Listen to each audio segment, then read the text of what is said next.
இனிய காலை வணக்கம் நண்பர்களே. இப்போ சர்க்கரையின் தித்திப்பு, வெள்ளக்கட்டியின் இனிப்பு, கரும்புச்சாறின் சுவை, இப்படியெல்லாம் நான் ஒருத்தன்ட்ட பேசிக்கிட்டே இருக்கேன்னு வைங்களேன். அவன் என்ன கேட்பான் என்கிட்ட, சார் எனக்கு கொஞ்சம் கொடுங்க சார், நான் டேஸ்ட் பண்ணி பார்க்குறேன்.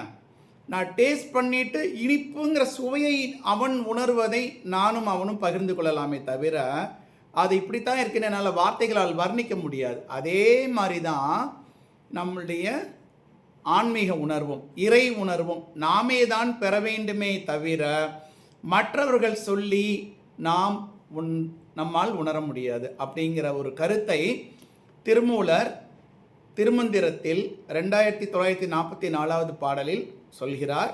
பார்க்கலாம். முகத்தில் கண் கொண்டு காண்கின்ற மூடர்கள், முகத்தில் கண் கொண்டு காண்கின்ற மூடர்கள் அகத்தில் கண் கொண்டு காண்பதே ஆனந்தம். முகத்தில் கண் கொண்டு காண்கின்ற மூடர்கள் அகத்தில் கண் கொண்டு காண்பதே ஆனந்தம். மகட்கு தாய் தன் மணாளனோடு ஆடிய, மகட்கு தாய் தன் மணாளனோடு ஆடிய சுகத்தை சொல் என்றால் சொல்லுமாறு எங்கனே, சுகத்தை சொல்லென்றால் சொல்லுமாறு எங்கனே. அர்த்தம் பார்த்தலாம்.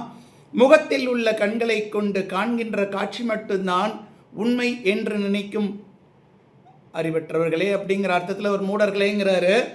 மனக்கண் கொண்டு காண்பதே உண்மையான ஆனந்தம். மகளுக்கு ஒரு தாயானவள் பேசிக்கிறாங்க, அம்மாவும் பொண்ணும். பொண்ணு கேட்குறா, குறும்புக்கார பொண்ணு, திடீர்னு அம்மா அப்பாவோட நீ இருந்தப்ப நல்லா இருந்தியா, சந்தோஷமாக இருந்தியா, ஏதோ ஒன்று கேட்குறான்னு வச்சுங்க. மகளுக்கு ஒரு தாயானவள் தன் கணவனோடு பெற்ற இன்பத்தை மகள் சொல்லென்று தாயிடம் கேட்டால் அந்த தாய் அதை எப்படி சொல்ல முடியும் அப்படிங்கிறது திருமூலருடைய உதாரணங்க. அதுபோல் இறை உணர்வை நாமே தான் பெற வேண்டும், மற்றவர்கள் சொல்லி நம்மால் உணர முடியாது என்ற கருத்தை உங்களுடன் பகிர்ந்து கொண்டு விடைபெறுகின்றேன். நன்றி, வணக்கம், வணக்கம், வணக்கம்.